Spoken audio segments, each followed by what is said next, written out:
AI is coming. Are you ready? Due to the potential of AI to improve our lives in many ways, we will continue to explore this revolution in our next episode. The near future of AI is full of promises, and we should be excited about the possibilities it offers for a better world. My guest today is among the most successful figures in his field and specialty. He has worked as a partner and founder of some of the most important machine learning and data engineering companies. Let's welcome Dr. Amr Awadallah. And before we start, I'll just say a big special thank you to Dr. Amr for believing me. And I learned so many new things from you, and I am so grateful that you believed me. Thank you. Let's start this episode.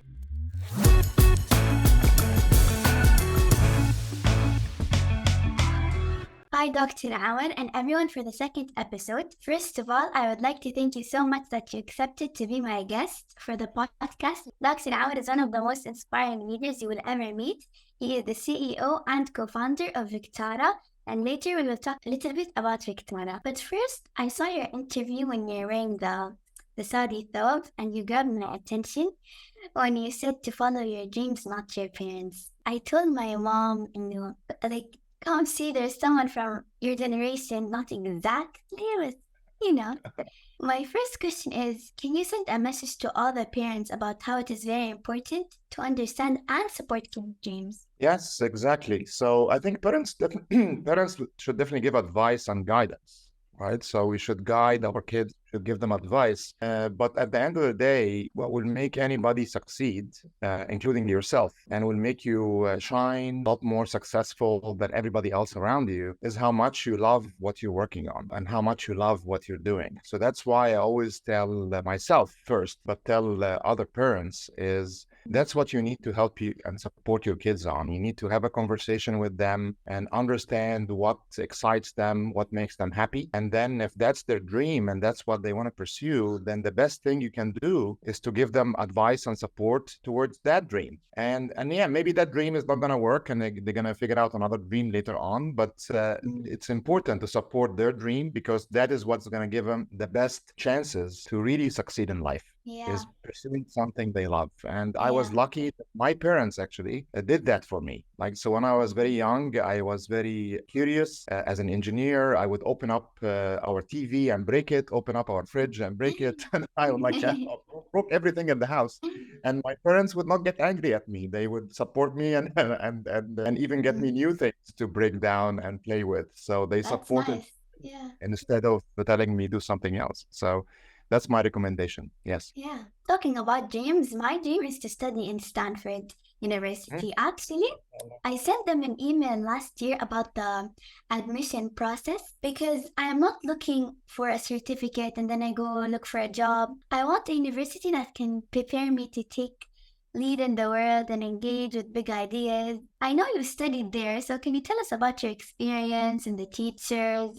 Did you enjoy it? Yes, I really enjoyed it, but at the same time, I was very intimidated by it as well. So Stanford, مش عايز أخوفك يعني, I don't want to scare you, but Stanford is one of the top schools in the world, and they have people applying to it from everywhere, the best of every school. But in my school, in Cairo University in Egypt, في مصر, I was number one. I was always number one. Nobody would come close to me in terms of how smart I am and how good I can do in the tests and exams. But then when I went to Stanford, I became number 1,000 or something. There was many other people way smarter than me. But that's a good thing because that makes you now feel, oh, wow, there is room for me to improve a lot more. I thought I was great. I'm not great, actually. There's lots of people. So to be in a group where you're challenged by people that are way more شطار, very clever, way more clever than you, way more smarter than you, helps you become actually way more clever and way more smarter. So that was number one advantage of Stanford. The number two advantage of Stanford is what you just said, is they focus more on not that you're getting a degree and getting the score ABC, the grades or whatever. They're focusing on, are we turning you into truly a productive person that can change the world in a very positive way? So from day one at Stanford, and I'm seeing now many universities actually, KAUST, for example, is a great example in the Middle East, that do that as well. From day one at Stanford, they would teach us the entrepreneurship right away. Mm. How to start a company? How do you talk to an investor? How do you think about making what's called the business plan? Business plan is how you structure your new business Yeah. you're working. So not just the engineering side of things, which we already know, but they complete us on the business side of things. And then they teach us, they teach us the importance, and it's one of the key lessons I would like to tell to you today as well,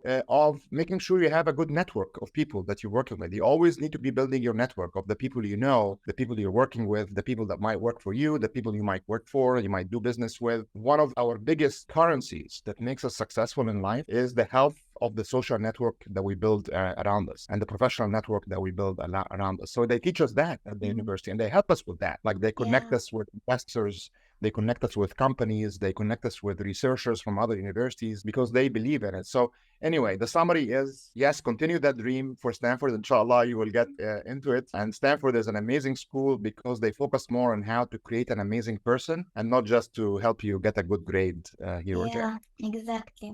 Okay, let's talk about AI, the artificial intelligence.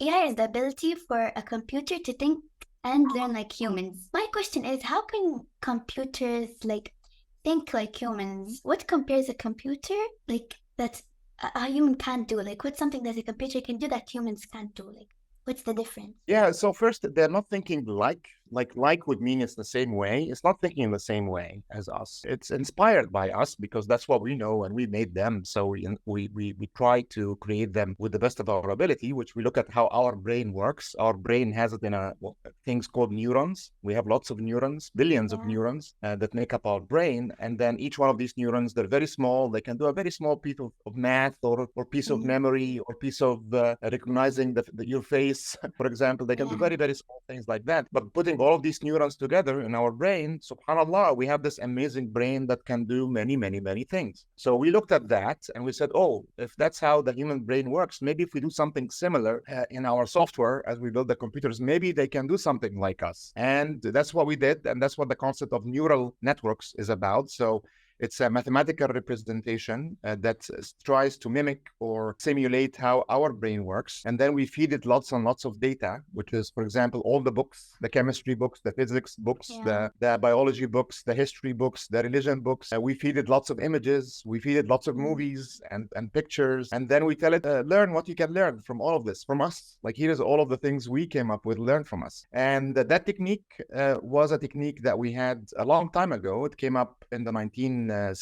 So it's a very old technique, like from 50 years ago. But 50 years ago, we did not have enough data. We did not have enough data in computers. Like, we had data on paper with our hand, pencil and pen, but we did not have enough data in computers back then. And we also did not have powerful enough computers, like the CPUs, which are part of the computer of how it thinks, was not fast enough. It was very slow. So we couldn't do it back then. But over the last 10 years, we finally now have amazing amounts of data thanks to the internet and thanks to all of the amazing podcasters like yourself putting content left and right and producing content left and right. We have tons and tons of that data now. And then we have way quicker CPUs than before. So finally now we were able to create neural networks that can mimic how humans think. I don't think it's not how we think. How we think is very special because we are very flexible. We're very adaptable. We can think in many, many different ways, but we can teach them at least one or two ways to think for us. So I'll give you an example where computers not only matched us, they're better than us. There's many examples where they're better than us. So one of the best examples is facial recognition. So seeing somebody's face and recognizing their names. I want to ask you a question. How many faces do you think you can look at? And after you look at the face, you remember their name. Oh, I met them a year ago. Their name is Amr.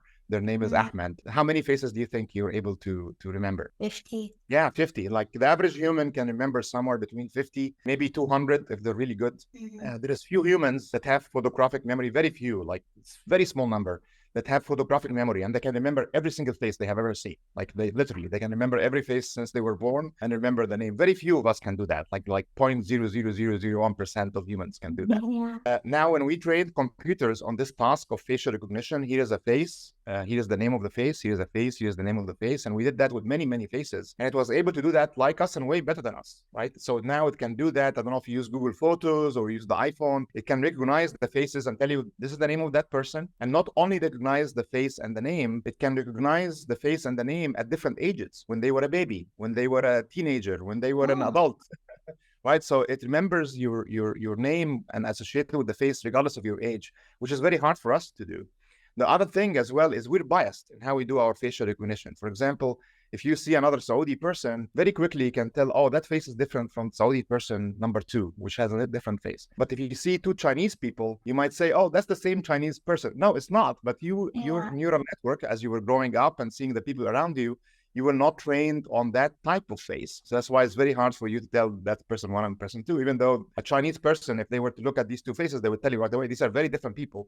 But for you, oh, they look the same, but they're not. So that's an area of an example of an area where computers not only matched us, they now exceeded us. They can do this way better than us, but only that task. So it can beat you for that task, but you're still way better than them doing an interview with me right now, for example, and asking me clever questions. They cannot do that yet, right? For that model that was able to do that task. But the key thing is we're working on getting them to do more and more things.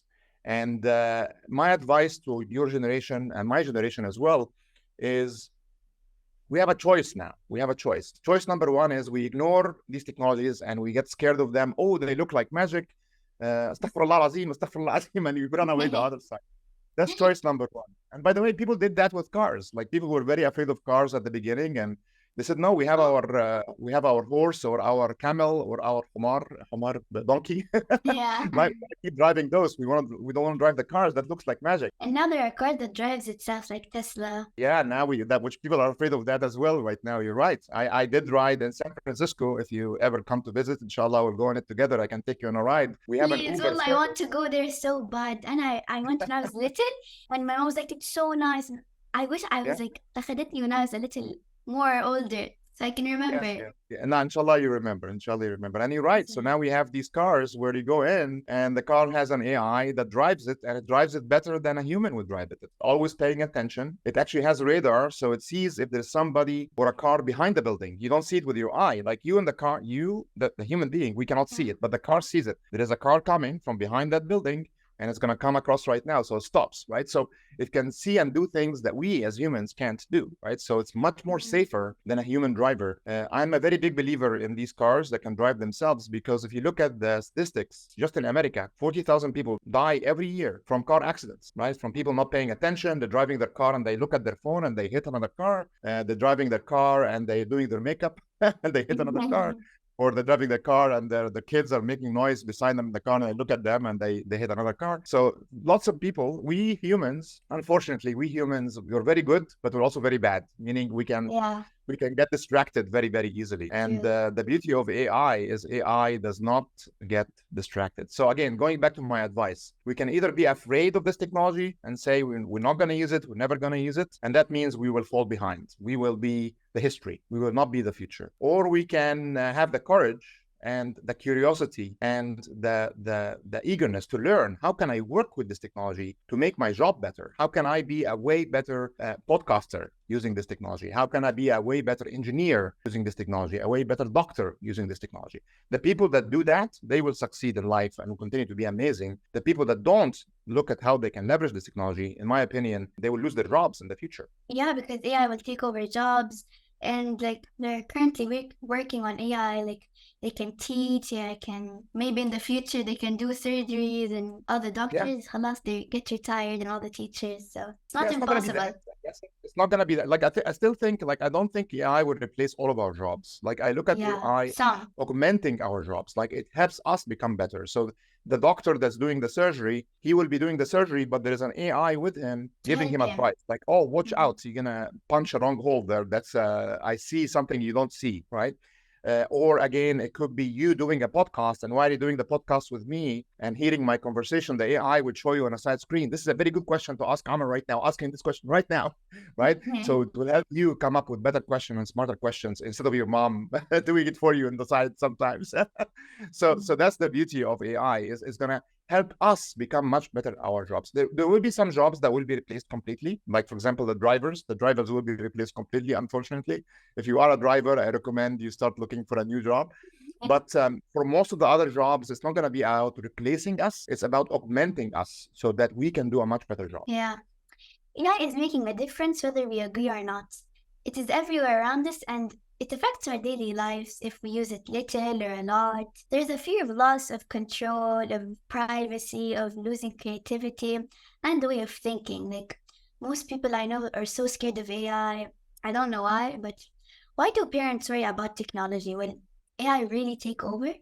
AI will not take over in the sense it will take over from us as humans being in control. We will still be in control. But AI will be a way that we need to leverage to do our jobs better. So I look at it just as you're like, look at you right now doing this amazing podcast with me. You're in Saudi Arabia. I'm here in California. We're talking with each other. We're recording it, and you're doing it with maybe you're spending, I don't know, like $200 or $300 on all the equipment you have and the internet and to do something like this 10 years ago or 20 years ago would have costed at least $100,000, an amazing amount of money, and you need a big team around you, producers and cameras and mics and now you can just do it by yourself, right? Just So me and you, because of technology. So technology is a tool. Technology is a tool that allows us to be extremely productive. So I am never afraid of technology because I look at it as it's a tool that's going to help me become very productive as an individual and as a society. And that's why we shouldn't be afraid from it. And history has shown that over to us again and again and again. Like if you look again at the Industrial Revolution, an Industrial Revolution was the invention of the engine, like the engine that you have in a car or the engine that you have in a factory that is making clothes and making cotton, turning the cotton into strings and turning the strings into clothes. The Industrial Revolution, it changed us completely. It allows us now to build very huge skyscrapers like the big tower we have in Mecca besides the Haram. Like you couldn't build a tower like that without the Industrial Revolution. Humans could not have we don't know how the Egyptians built the pyramids back then. That was actually very, very, we're still trying to figure that out. But if it wasn't for the Industrial Revolution, we wouldn't have this amazing success in our society, in our civilization. Bridges and the tunnels and the cars and the trucks and the trains and the planes, all of that came from the Industrial Revolution. If you ask any of these people now, are you afraid of the Industrial Revolution? They will tell you, no, of course, I have a car. Tell them, can I take the car away from you? Because that's magic. That's technology that is magic. Can I take it away from you? It's like, no, you cannot take my car away from me. My car is very important to me, right? So now not only are they not afraid of the technology, they're in love with the technology, right? But if you look back then, when the Industrial Revolution was coming out, Rateel, people were scared. People were very scared. There were people in the streets saying, oh, it will take away our job. We can't go now and make a carpet with our hand. We cannot go now and make a shirt with our hand. We cannot make a building, put the rocks, rock by rock, and build a building with our hand. They were very afraid of it. They were objecting to it. They were trying to stop it from happening. But if you ask anybody today, is the Industrial Revolution an amazing thing? They will tell you yes. Like without it, we wouldn't be in this amazing world we're in. Same thing again with computers and iPhones and being able to talk to each other over the internet. When the internet came out in the beginning, people were very afraid of the internet. Oh my God, this is magic. I can talk from here and another person in Saudi Arabia can see me with my face. And like, how is that possible? And now we love it. We love it. Like it allows us to connect with people around us. So I look at AI and I tell people the same thing. You're afraid of it right now because you don't understand it. But AI will allow us to be 100 times more productive and more efficient in everything that we do. You, Rateel, will be able to make a movie as good as Avatar by yourself. Like 2 years from now, 3 years from now, you'll be able to sit down on a computer and design a movie like Avatar with the graphics, with the characters, with the story, just by yourself. You're not going to need $1 billion of funding to be able to build a movie like that. You'll be able to do it very easily just by yourself. That's amazing. That's amazing. We're going to have that with us everywhere. So I continue to tell people, don't be afraid of AI. AI will help us. We need to be cautious. We need to be careful, of course, because AI, just like any other technology, like the car, it can be used in a bad way. Like you can use the car to go to work. You can use the car to go to school, or you can use the car to run over people and kill them with the car. That's a bad use. And that's where governments need to come in and put laws. If you do that with the car, that's not the right use for the car. We're going to put you in prison, or we're going to do this to you. If you use the car to go to point A or B, good for you. We're going to support you. If you use the car to go too fast on the road, which is dangerous, we're going to give you a ticket. So we need to have the same thing with AI. If you try to use AI in a bad way, for example, I can with AI today, Rateel, I can make a copy of your voice. Sounds exactly like you. You can steal it and, for example, tell people if we have your daughter, give us money, even though it's just the voice. Yeah. Exactly. So I call up your mom with your voice and I say, ماما الحقيني يا ماما الحقيني خطفوني الناس خطفوني بعتي لي فلوس على البنك اكونت عشان يرجعوا لي she would think it's you and it's not you, right? So that means there needs to be a law against that. Today there isn't, by the way, because this technology just came out. So we need to have laws that say, oh, if you were to use the voice of a person without their permission, that is something that can send you to prison. So yes, we should be cautious. We should have laws and regulations, just with any new technology when it comes out. But we should not be afraid. We should not be afraid because it's very clear that this technology will make us 100 times more productive, more efficient, more even safe. Like we give the example of the cars than the previous way of doing things. Yeah, maybe we need to increase public awareness in everyday activities. Yeah, that's why what you're doing right now is awesome. That's exactly what you're doing right now. So thank you for doing that. Exactly. Yeah. I tried to use AI because I have curiosity in everything. Like, I don't know many people who use AI. Maybe my mom uses it because I told her. But my friends, teachers, they don't really know a lot about AI. So that's why we need to increase the public awareness. But they're using it. They're using it and they don't know they're using it. I'll tell you some examples. That's the beauty of AI. AI is going to be part of everything we do, and we're going to be using it without knowing we're using it. So for example, when you're on YouTube and YouTube shows you, these are other videos you might like to watch. Yeah. These videos always are very interesting. Oh, wow, I really want to see that video. Yes, or TikTok. You flip and you see the next video on TikTok. Wow, how did you know that I was going to like that video? Who do you think is picking that video for you? The AI. Yeah. It's the AI. The AI studied you. The AI is building a copy of you that thinks in the same way that you think as far as videos are concerned, right? And then at night, it keeps watching lots of videos on your behalf. So you're not watching them. The AI is watching them. And then after it watches them, it filters out. There were these 12 videos. When I watched them, I really love them. That means Rateel also, if she sees them, she will really love them. And these become the videos we show to Rateel. AI is doing that.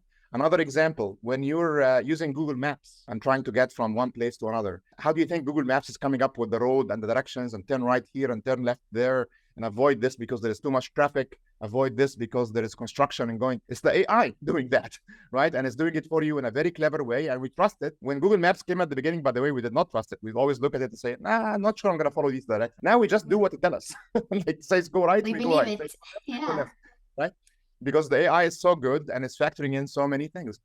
Email, when you get email, a lot of the email you get can be spam. Spam is really like these advertising emails that people send, annoying, extremely annoying. The AI is filtering all of that spam and putting it in a spam folder for you, and that we never look at, right? And if you looked at them, you would see lots of crap and lots of really annoying messages in there. It's the AI doing that for you. So all of your friends, and all of your teachers and all of your grandparents, they're using AI today. They just don't know they're using it. And they say we're afraid of it, and they don't know that they are actually using it, and it's part of their daily lives already. That's what I like to tell them is you are already using the AI. And that's the beauty of AI, is it's going to be part of what we do already. Like it's not going to be, oh, I have to go. Yeah, you have things like ChatGPT now where you have to go to ChatGPT. But ChatGPT, like the ability of ChatGPT to create a poem, create questions for you to ask me during a podcast, that now is being embedded directly into the Microsoft Office. If you use Microsoft Word or Microsoft PowerPoint, it can create a slide for you automatically now. It's called Copilot. They launched that new feature. It can create this poem for you automatically right now.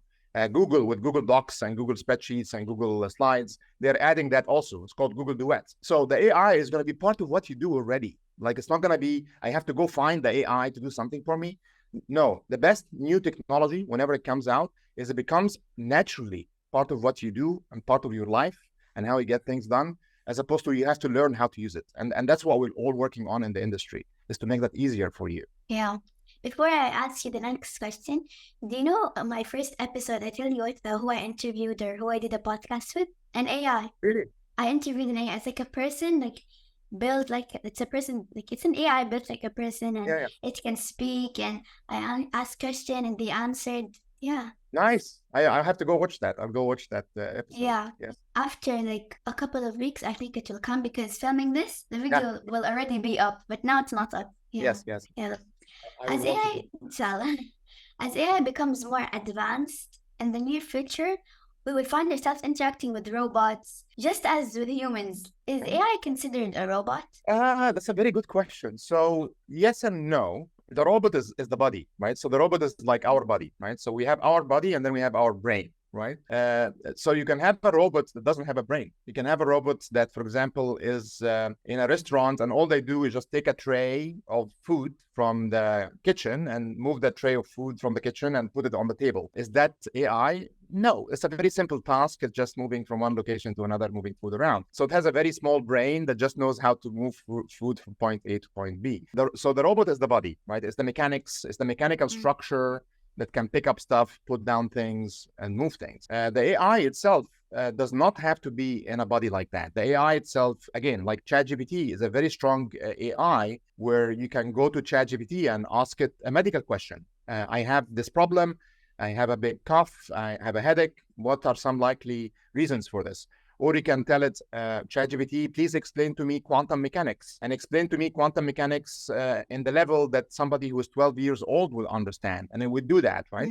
But it doesn't have a body. ChatGPT does not have a body. So the AI and the robots are the brain and the body. And sometimes it's useful to put the brain with the body, but sometimes it's better to keep the brain separate from the body or keep the body separate from the brain. Like, so we will see examples of that. And the body does not have to be a human body. Like, it doesn't have to be arms and legs like we expect the body to look like. For example, a self-driving car is a robot, right? So a self-driving car that knows how to move itself from point A to point B is a robot, but it's in the robot in the form of a car.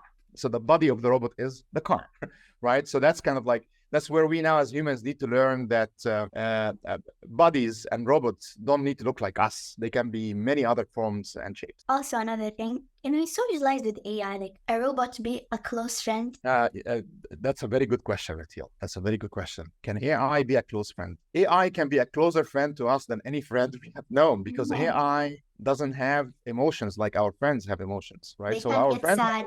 They can't get mad. Yeah, they won't get mad. They're more like dogs. Like I have a dog. I love dogs myself. And with my dog never gets mad at me, right? So even if I am super angry at them, even if I curse at them, even if I spank them a little bit, they still love me and they still want to come back to me. And they don't go like with my kids. If I do that and I shout at them, they go to the room. Don't talk to me again. I don't love you anymore. You're a bad parent. My dog would never do that. And AI would never do that as well. So AI does not have emotions. It will always support you. Instead of running away from you, it will tell you, how can I help you? How can I make you feel better? What do you need from me? What can I do for you? So it's always so that's why I can in the Snapchat AI also, for example, I try to be mad and act, and what they will do, and they're like, oh, I'm sorry, if anything's going on, may I help you? And like, no matter how rude I can be. Exactly. And I don't know if but that said, we have to be cautious as well, because AI will do what we prefer it to do. AI can go in the wrong way. So I don't know if you saw the movie Megan. Oh yeah, I know it, the robot. Yeah. And that robot girl was the best friend. It was the best friend for the other girl, and the other girl loved it.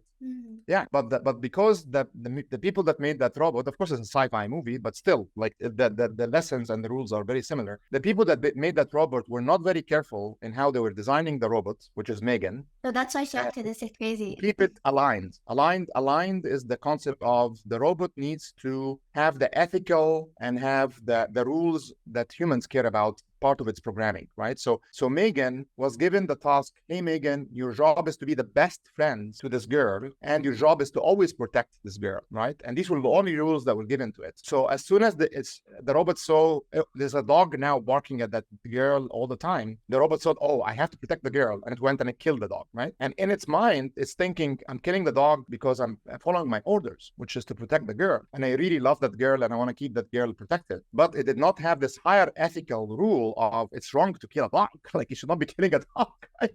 And that's why many people are afraid of AI. Is they're afraid that we, the people creating AI, are not going to put the proper rules in there that prevent AI from making stupid mistakes like that.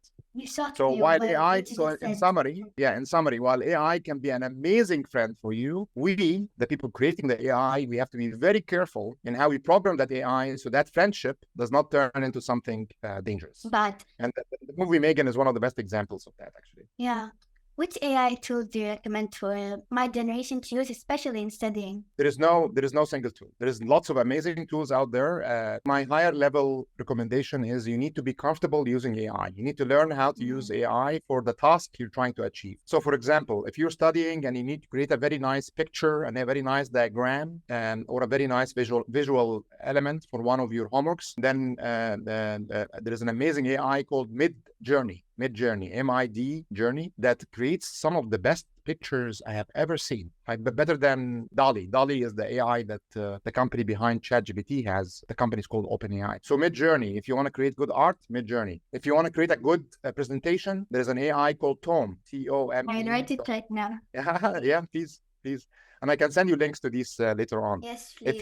If you're trying to solve a math problem, then yes, ChatGPT is definitely one of the best AIs to be using for that, for solving a math problem or solving a puzzle. ChatGPT is very, very good at that. But Bard is an AI from Google. Bard, B-A-R-D, is also very good at doing that. Claude is an AI from a company called Anthropic. It's very good at doing that as well. And Pi, there's an AI called Pi, P-I. It's from a company called Inflection AI. It's also very, very good at doing this mathematical thinking and help you solve problems. So the key point, and if you're trying to make a poem or trying to make some text in your essay, that's going to be part of Microsoft Word. That's going to be part of Google Docs already, which I assume you might be using Google Docs to do your homework already. Yeah. You're going to have it in there. You're going to have it right there inside Google Docs. You can say / I don't remember the name of the command exactly, but / write a poem for me, and it will write the poem for you, or write an essay for me, and it will write the essay for you. So the summary response to your question, Rateel, is there is no one AI. It depends on what you're doing, and that's the whole point. There's going to be many, many different AIs that helps us in different ways, and the best thing you can do right now is to learn how to use all of the different forms of AI.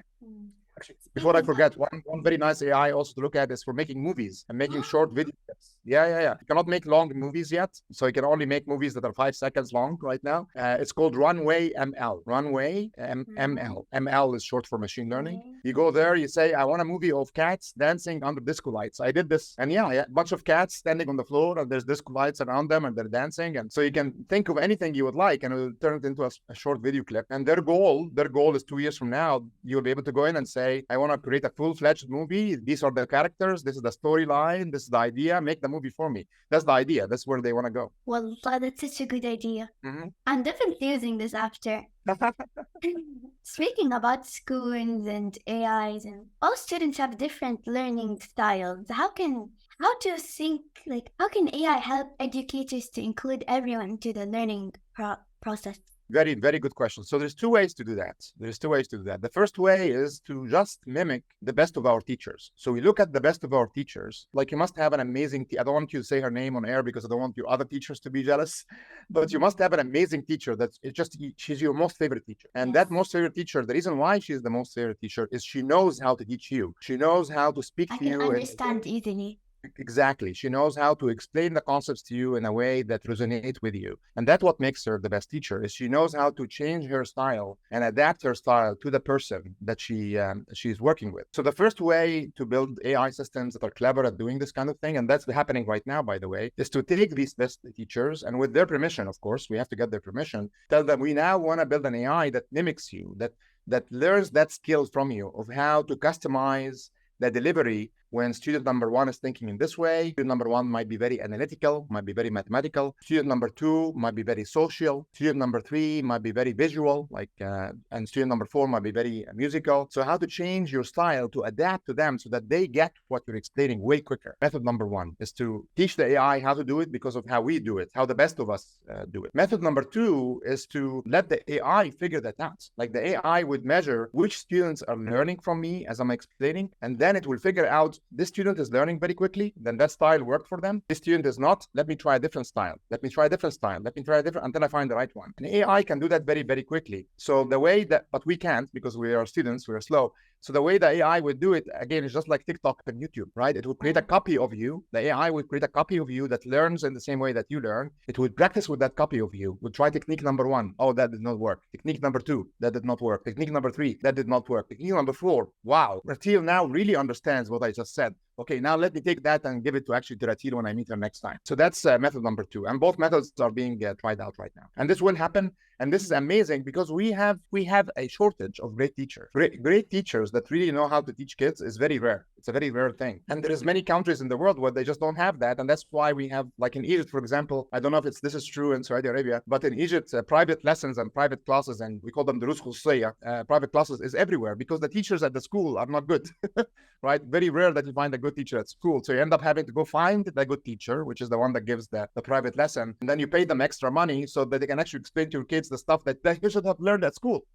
right? So, which is a very big Exactly. problem. It's a very big Yeah. problem. But in the future, that kid is going to have on their cell phone, is going to have with them the best teacher ever, helping them and teaching them the material. And Yeah. that would be available to kids in very poor countries. Like in India, they have billions and billions of people that just don't have access to great education. Now they will. They will have access to amazing doctors in their phone that can help them find diseases and so on. So that's why I am very optimistic. Not only how AI will change the world for the better overall, but how AI is going to help the poor community, the poorer communities in the world. There's lots of poor people in the world that don't have access to great education. They don't have access to great health because of how expensive it is. And now they will. Everybody will have access to the best health, to the best education. And that actually is one of the things that makes me most excited about AI, to be honest. I think all schools need the use of AI robot in each classroom. Like, for example, each teacher should have like this own AI. Not only will it be fun, for example, the teacher can just say to do how to do it, and then the AI could repeat it to each student who didn't understand, and they can answer all the questions. For example, if the teacher is absent,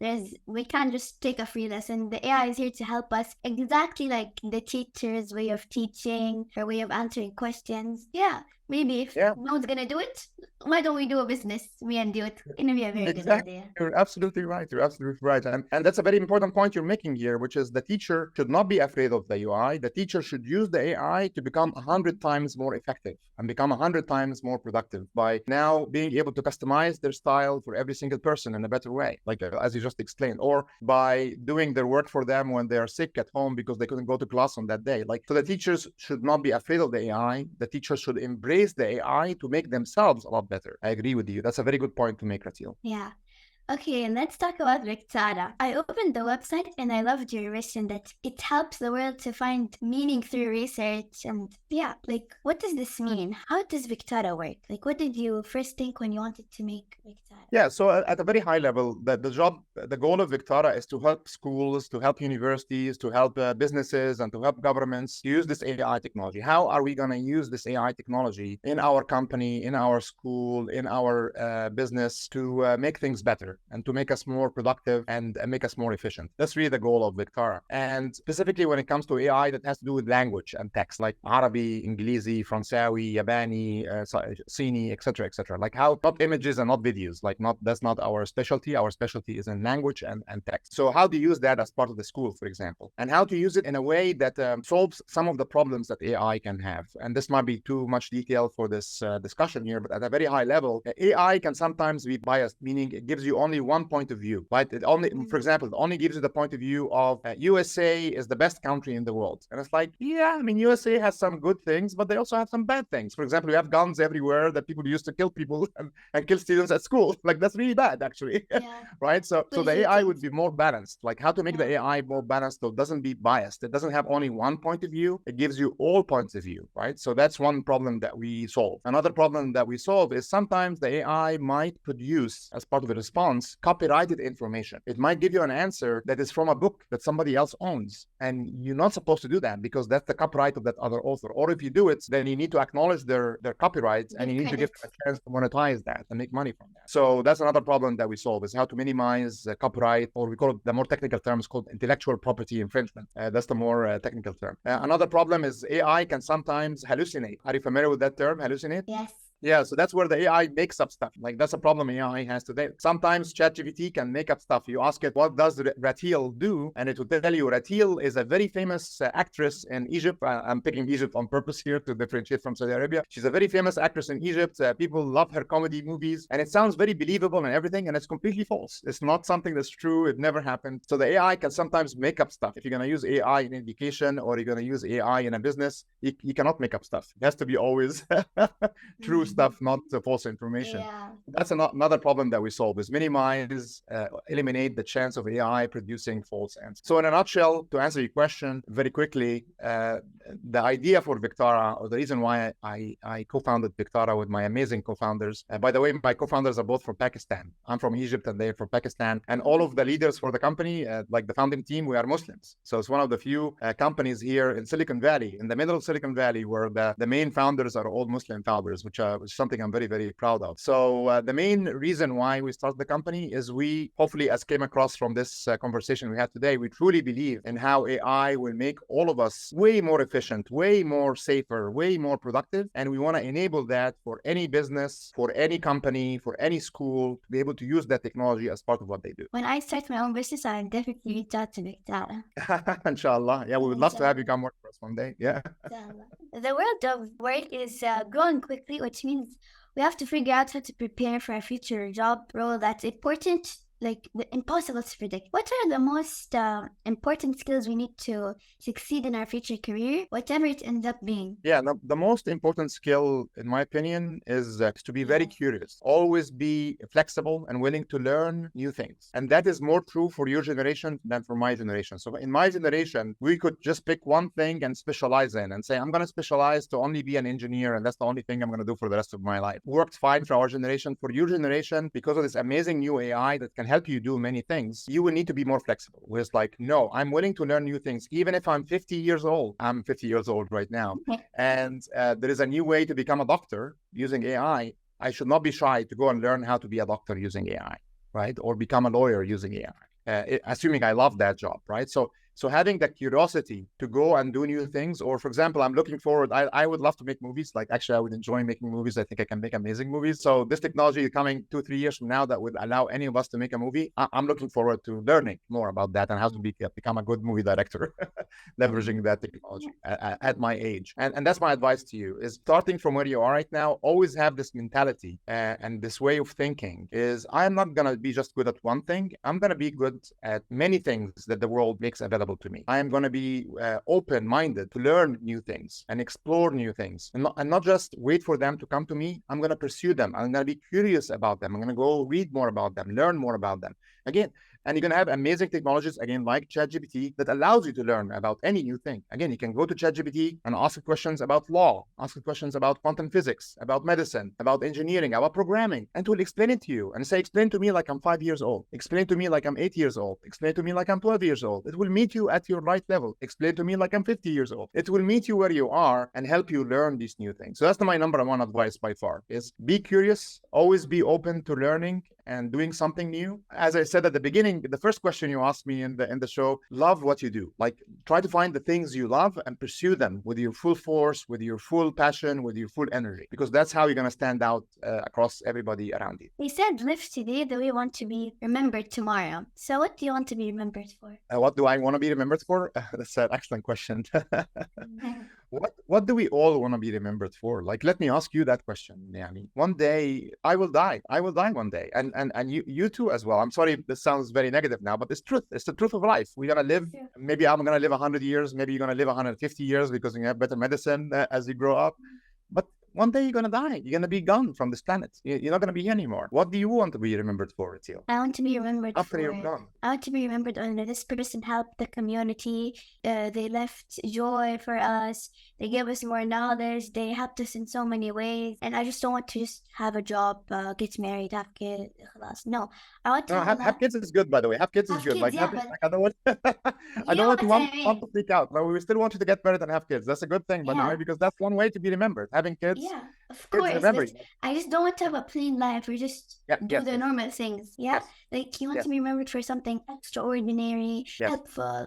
Yeah, that's what I want to be Absolutely. Yes, but I want to stress having kids and growing great kids is something that's extraordinary. Like I can tell your mom is spending a lot of time with you, teaching you and growing you to be this amazing podcaster. I'm assuming, maybe I'm wrong, but I'm assuming she is. And that's an amazing effort that she's making. And so she is making her legacy of what she wants to leave on this planet is you and how amazing you will become, right? And that's an amazing thing. Like that's something you should also look forward to doing with your own kids as well. Growing amazing kids is one of the best things we can do before we die, right? Because these kids will be the kids that will be the next generation. Exactly. And then they're going to have their own kids and their own kids. And that's how we create an amazing country and how we can create an amazing Muslim community and. So I think that's a very, very noble goal. But I also agree with the other part of your answer is, and the short version of it is the word legacy. You want to leave a legacy. Because whenever you leave this planet, you're going to be gone. What is your legacy? Meaning, what will people remember you for, right? Yeah. You're gone already. You're dead. What will they remember you for? People are not going to remember that you are rich. People are not going to remember that you have great cars. People are not going to remember that you had a great job. People are going to remember what's your impact. What did you leave in the world behind you that helped everybody around you, that changed the world in a significant way. And that can be done in many different ways,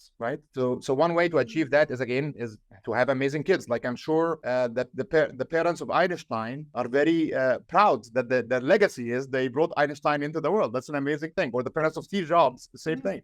So that's one way, is to have amazing kids is one way to leave a legacy. Another way to leave a legacy is to create a great movie. Like if you create a great movie that inspires many, many people. Actually, let me ask you this question. What's your most favorite movie of all time? The movie you just loved the most? Oh, this is a hard one. I love so many movies. But the movie you would watch over and over again, like you really don't mind watching 100 times. You would keep watching it. You just love it. Take your time. It's probably, what's the movie called? It's the Mario game. The Mario movie. The new Mario movie came out? Yeah, I tell you, because why? Because it shows, how two people started out not the best and how they ended up leaving a legacy. Yeah. Exactly.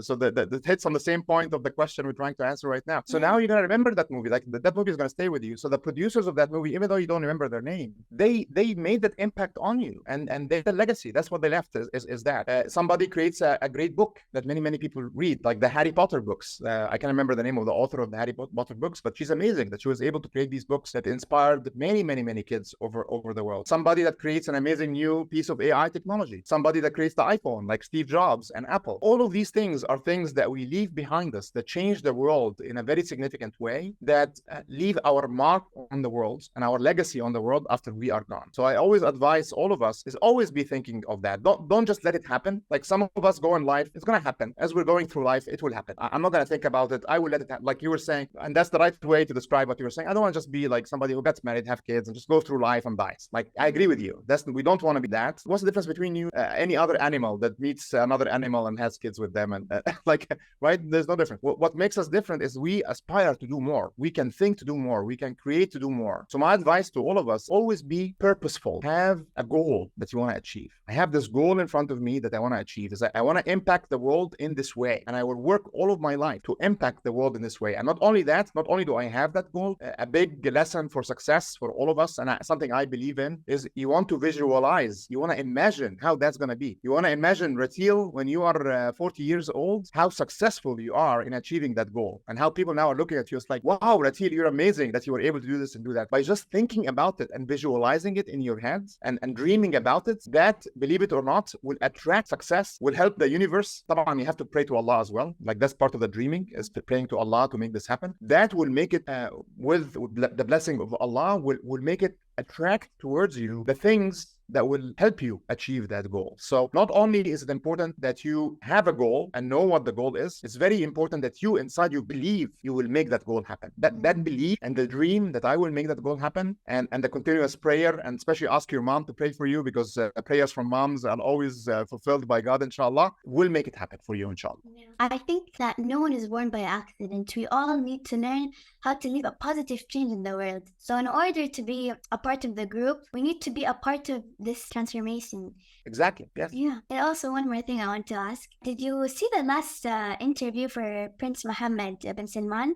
They're closing Vision 2030 and working in preparation of Vision 2040. What do you think the vision of 2040 will be about? That's a very good question. So I have not seen the interview, so I need to watch it first so I can give a very educated answer. But my initial response will be this. First, having a vision for a country is very important because it aligns all of that country towards a common goal. It links back to what we just discussed right now. It is very important to have a goal, and it's very important to visualize that goal. If you have a goal and visualize that goal, that increases the probability that you will be able to achieve that goal, right? And that's the beauty of having a vision as a country. It's like by 2030, we will be amazing at these things. And then we build some animations and some nice videos on YouTube that show people what these things are going to look like, right? So now they visualize them and they get excited about them and they work very hard to make it happen. And that's the beauty of having a vision. So Vision 2030 was amazing. I'm really impressed. Actually, I did not know that Vision 2040 was already being worked on. So I'm really impressed that that's in the works already. And I think that's an amazing thing. Now, what would that be?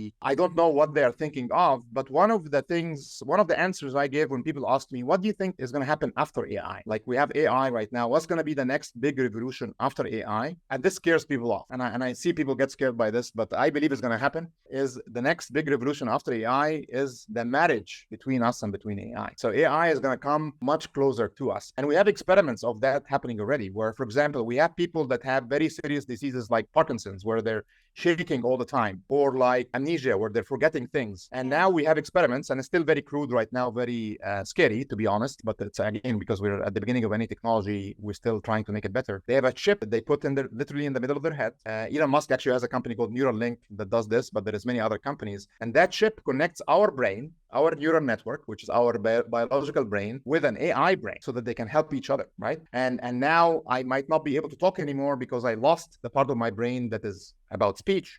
But I would think about the words. My mouth would not say the words, but a computer beside me would say the words, just like as if I was saying that. They would come with my own voice, with my own way of being scared or being excited, or because the AI is learning from my brain what are the right words. It's learning from my brain what is my emotion state right now by reading my neural network, and then it's repeating the words outside. This also exists. This exists today, by the way. This is not like rocket science, science fiction. This exists today. There's experiments today of people talking, their mouth is shut, and they're just thinking, and the words are coming out as if they are saying them. Another thing that's happening today that's amazing is, as you know, there's people that maybe lost their arm, lost their legs, and it's very hard to have an arm. Yeah, and so now they have a robot arm, and they can think. They just think, and there's a chip in their brain communicating with a chip in the arm, and they think, I want to hoard this cup of water, bring it up to my mouth, and take a sip. And the arm would do that. And here's the funny thing: the arm would do that even if the arm was in the other room.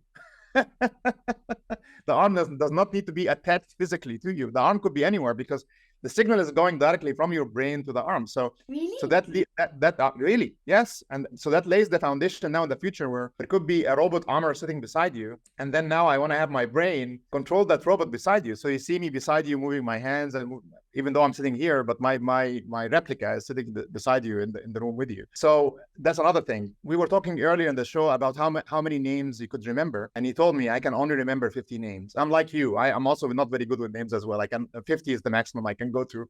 And I'm jealous of my friends who can go to 300 or 1,000. But in the future, we're going to have an AI chip in our brain. And as soon as you look at somebody in your eyes, you're going to see their name pop up in your eyes. You're going to see it in front of you coming up. And not only that, not only going to see your name, you're going to see their name. You're going to see how many kids they have. That's more important for me. You don't have many friends with kids yet. You're going to see the names of their kids. You're going to see last time when you met them, you talked about the Mario movie. So to remind me of last time when I talked to them, what did we talk about? So the full context, the full memory of our previous conversation will be in front of me. So it's like you now have a photographic memory. I'm always jealous of people that have photographic memory, that can remember everything they have seen or everything they have read. We're going to have that. We're going to have chips in our brain that do that for us and help us do that. Help make all of us become superhumans. In many ways, the phone today, the iPhone that we have in our hand, is helping us do that, right? We can, but it's a bit cumbersome. Like you can, in the middle of a meeting, you look at me, you don't remember my name, and say, "Can you wait a second?" And you take my picture, and then you look. Oh, his name is Amr. Hi, Amr. I missed you so much. It was great to see you again. But imagine now, no, like as soon as you see me right there in front of you, in your eye, you're gonna see my name pop up, right? Amr. And you remember right away, right? So that's what I think the next 10 years are going to be about. Starting 2030 and after, we're going to be working very hard on how can we bring these amazing AI capabilities to be part of us so that we become a lot more productive directly by having the AI working with us. And I know that scares people off. I know it scares them off. But just like the previous examples I gave, like people were really scared of the iPhone. People were really scared. Oh my God, I can hold this thing. It can take pictures. It can listen to me anytime. It can do this. It can do that. And like, no, I'm not going to use the iPhone. And then everybody's using iPhone. Even after they were scared of it. So I think the same thing will happen with that. So that's, sorry for the very long answer, Rateel, but that's what I think the next 10 years will be about. And I hope will be part of the 2040 vision of how will we do that for Saudi Arabia? How will we do it for Muslims in the world at large? And how to do it in a way that is very ethical and that is very productive and very, very good for civilization. Because again, as I said earlier, technology can always be used for good and can be used for bad, right? So we should always be working very hard on how technology can be used for good and how to come up with techniques and ways to prevent technology from being used for bad. I'm so excited for the future and so grateful for the progress that has been made in the world. Improvements. Yeah, you're so lucky. You're so lucky, Rateel, to be living in this age, to be seeing. Yeah. Just look at how much happened during your lifetime. Like the iPhone came out when you were born, around the time you were born, maybe a bit before. Yeah. Like, And then AI is coming out, and it's coming out, and it's coming. But you're seeing amazing things. So, we are so lucky to be living. Like, just imagine Rateel from 2,000 years ago. I can't In the imagine days of myself the at prophet. 2,000 years ago. Yeah. And I'm like, Very different. Yeah. yeah, I'm so excited to see what's in the future. Like, already now, great things happening. In the future, what's going to happen? Yeah, exactly. Yeah. So embrace that excitement, embrace that curiosity, and be part of it. Don't be afraid of it. Be part of it. Make it happen. Yeah. Okay, finally, it is important to remember, like, AI is a strong tool to human intelligence, not to replace our intelligence, to just make us human. And AI is extending what we can do, their abilities. Exactly. And it will replace some of our jobs, but not all of our jobs. Like, it's not going to replace all of our jobs in the same way that the Industrial Revolution, again, replaced building a building. Building a building, now we use a big crane with that moves the stones up. And there was people that would do that. They lost their jobs, but they learned that new job. So while we will lose some jobs, we will learn the new jobs using technology and will become better at doing that with the technology. So that's why I always advise, don't be afraid of AI. Learn how to embrace AI to be better at what you do. Finally, thank you so much, Dr. Awad, for your time. Thank you. You inspired me to follow my dreams even more, and I learned so many new things, so thank you. No, thank you very much. I learned from you as well, actually. This was a great conversation. I really enjoyed this conversation, and I'm very proud of you, and I'm very proud of the example you're setting, and I'm very proud that you're trying to educate your generation about how to be curious about new technology, as opposed to being afraid of new technology. Thank you, Rateel. Salam alaikum. Bye. Bye.